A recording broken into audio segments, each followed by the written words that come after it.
आज की इस कक्षा में कारक और विभक्ति सूत्र के पार्ट 3 की बात करेंगे। इसमें 5 सूत्रों का व्याख्या किया गया है, 11, 12, 13, 14 और 15। पहला है इत्यम भूत लक्षण है, मतलब आज का पहला और पूरा 11 नंबर पे हम लोग चल रहे हैं। इत्यम भूत लक्षणे तृतीया, इसका अर्थ है जब कोई व्यक्ति किसी विशेष लक्षण से पहचाना जाए, जब कोई व्यक्ति किसी विशिष्ट यानी विशेष लक्षण से पहचाना जाए तो वहाँ लक्षण सूची शब्दों के साथ तृतीया विभक्ति लगाई जाती है। यथा जैसे सह जटाभि तापसी, वह जटाओं से तपस्वी है।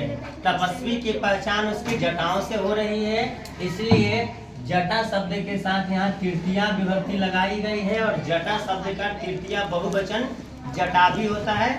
जटया, जटाभ्याम, जटाभि है। तो चूंकि जटाओं से, जटाओं यानी बालों का लट होता है, बहुत सारे बाल होते हैं, इसलिए उसे हम लोग बहुवचन के रूप में लेते हैं। तो सह जटाभि तापसी, वह जटाओं से तपस्वी है। दूसरा उदाहरण हमने लिया रामः पुस्तकाभि, रामः पुस्तकाभि छात्रं प्रति ज्ञायते, अर्थात राम पुस्तकों से छात्र मालूम होता है। यानी राम के हाथों में, राम के दोनों हाथ में या राम के हाथ में अगर किताबें हैं तो इससे यह प्रतीत हो रहा है कि राम छात्र है। व्यक्ति की पहचान उसके कार्य से होती है, उसके पहनावे से होती है। यदि कोई व्यक्ति अपने साथ कुछ इंस्ट्रूमेंट ले रखा है तो उसके हिसाब से हम लोग उसको पहचानते हैं कि यह व्यक्ति कौन है। यदि कोई व्यक्ति काला कोट पहन रखा है तो उसकी पहचान क्या होगी कि वह वकील है। यदि कोई व्यक्ति उजला कोट पहन रखा है और अपने हाथों में स्टेथोस्कोप अगर पकड़ रखा है तो हम लोग समझते हैं कि क्या है, वह व्यक्ति डॉक्टर है।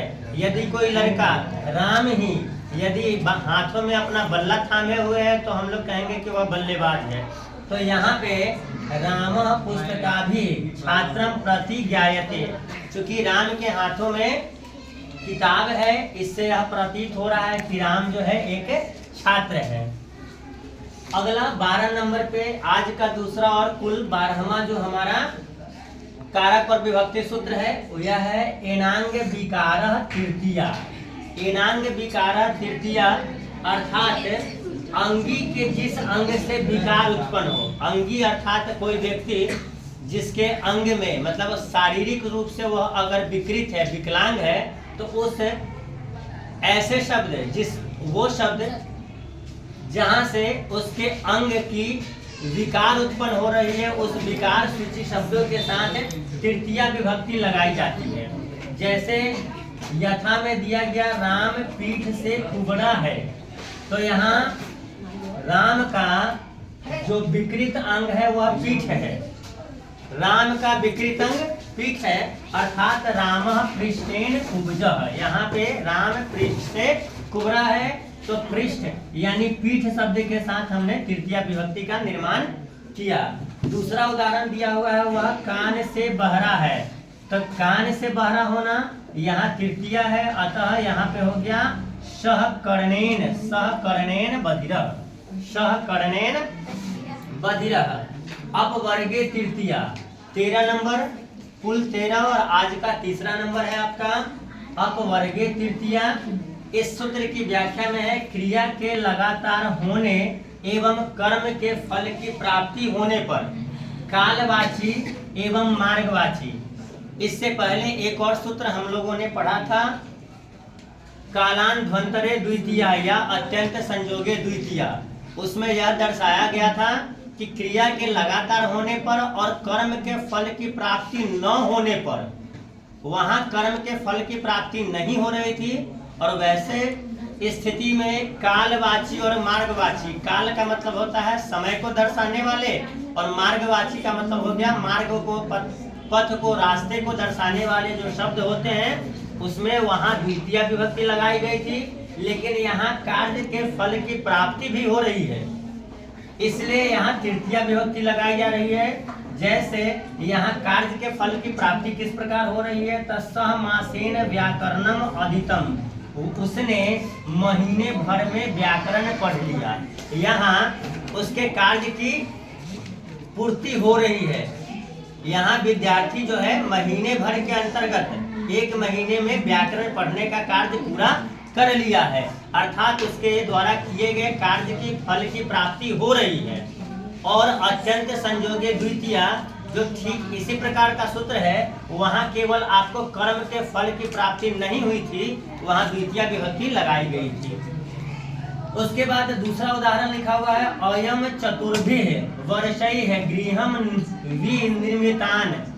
इसने, अयम का अर्थ इसने, चतुर्भिः मतलब वर्षैः मतलब 4 साल में, और गृहं विनिर्मितान् घर बना लिया। मतलब वो एक व्यक्ति जो अपना काम 4 साल में जो घर बनाने का कार्य कर रहा था, उसकी घर का कार्य पूरा हो चुका है, अर्थात यहाँ हमें कर्म के फल की प्राप्ति हो रही है। इसलिए यहाँ पे तृतीया विभक्ति लगाई जा रही है। किस चीज में? तो अयम चतुर्भिः वर्षैः, चतुर्भिः यहाँ 4 के साथ, 4 वर्षों में तो 4 शब्द के साथ चतुर्भिः यानी तृतीया बहुवचन का निर्माण किया गया है। अगला जो है 14 नंबर पे, आज का चौथा नंबर, संप्रदाने चतुर्थी। संप्रदाने चतुर्थी, संप्रदान कारक के साथ। संप्रदान कारक कहा जाता है जब किसी व्यक्ति के लिए कोई कार्य किया जाए, जब किसी व्यक्ति के लिए कोई कार्य किया जाए, जिस व्यक्ति के लिए कार्य किया जाता है उसमें उस व्यक्ति के साथ चतुर्थी विभक्ति लगाई जाती है। तो यहाँ पे जनकः रामाय पुस्तकम आन्यति। जनकः पिताजी रामाय मतलब राम के लिए पुस्तक लाते हैं। तो यहाँ पुस्तक लाने के पिताजी जो है वह पुस्तक लाने का काम राम के लिए किया है, इसलिए यहाँ राम शब्द के साथ चतुर्थी विभक्ति लगाई गई। चतुर्थी एक वचन रामाय, पिताजी राम के लिए किताब लाते हैं।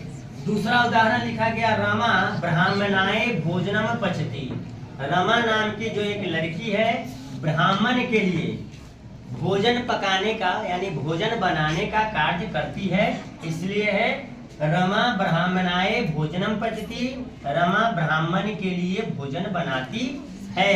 यहाँ भोजन बनाने का काम किसके लिए हुआ? तो ब्राह्मण के लिए, इसलिए यहाँ ब्राह्मण शब्द के साथ पर चतुर्थी एक वचन का प्रयोग किया गया। चूंकि यहाँ एक ही ब्राह्मण है इसलिए ब्राह्मणाय का प्रयोग किया गया। अगर ब्राह्मणों के लिए होता बहुत सारे ब्राह्मण तो ब्राह्मणेभ्यः का प्रयोग किया जाता। ब्राह्मण शब्द का एक वचन, चतुर्थी एक वचन ब्राह्मणाय, द्विवचन ब्राह्मणाभ्याम और बहुवचन ब्राह्मणेभ्यः होता है, इसलिए एक वचन के साथ यहाँ ब्राह्मणाय का प्रयोग किया गया। और आज का अंतिम और कुल 15वां जो सूत्र है वह है दानार्थे चतुर्थी। इसका अर्थ है दान देने के अर्थ में। दान देने के अर्थ में जिसे दान दी जाए, मतलब जिस व्यक्ति को दान दिया जाता है उसमें चतुर्थी विभक्ति लगाई जाती है। जिस व्यक्ति को भी हम दान दे रहे हैं उस व्यक्ति के साथ, देने वाले के साथ प्रथमा विभक्ति, और जिस व्यक्ति को दान दिया जाता है उसके साथ हम लोग चतुर्थी विभक्ति का निर्माण करते हैं। यथा में लिखा हुआ है रामः दरिद्रेभ्यः दानम ददाति। राम सिंगुलर है, एक वचन में है, या देने का काम करता है तो ददाती, लेकिन किसे देता है? तो दरिद्रेभ्यः मतलब भिखारियों को। राम का दान जो है, राम द्वारा दिया गया दान भिखारियों के लिए है, इसलिए यहाँ दरिद्रेभ्यः शब्द में आपको चतुर्थी विभक्ति का निर्माण किया गया, अर्थात राम भिखारियों को दान देता है। और यहाँ लिखा गया है दरिद्राय भोजनम देहि, भिखारियों को भोजन दो। यह वाक्य भी आपको भोजनम देहि, भोजन यहाँ पे कर्म कारक में है और दरिद्राय यहाँ संप्रदान कारक में है। संप्रदान कारक में है, यहाँ चतुर्थी विभक्ति लगी हुई है, लेकिन यह सेंटेंस जो है वह आपको लोट लकार के अंतर्गत दिया गया है। लोट लकार अर्थात आज्ञावाचक। यहाँ दरिद्राय भोजनम देहि, भिखारी को भोजन दो, ऐसा आदेश दिया जा रहा है, अनुमति दी जा रही है, इसलिए यहाँ पे भिखारी को भोजन दो अर्थात दरिद्राय भोजनम देहि। आज आपको इत्यंभूत लक्षणे, एणांग विकार, अपवर्गे तृतीया, संप्रदाने चतुर्थी और धनार्थे चतुर्थी 5 सूत्रों की व्याख्या की गई। आगे आपको आगे भी इसी तरह अगले वीडियो में 16 से लेकर आगे जितने भी हमारे समक्ष जो सूत्र आएंगे उन सभी की व्याख्या अगले वीडियो में करेंगे। आज के लिए इतना ही।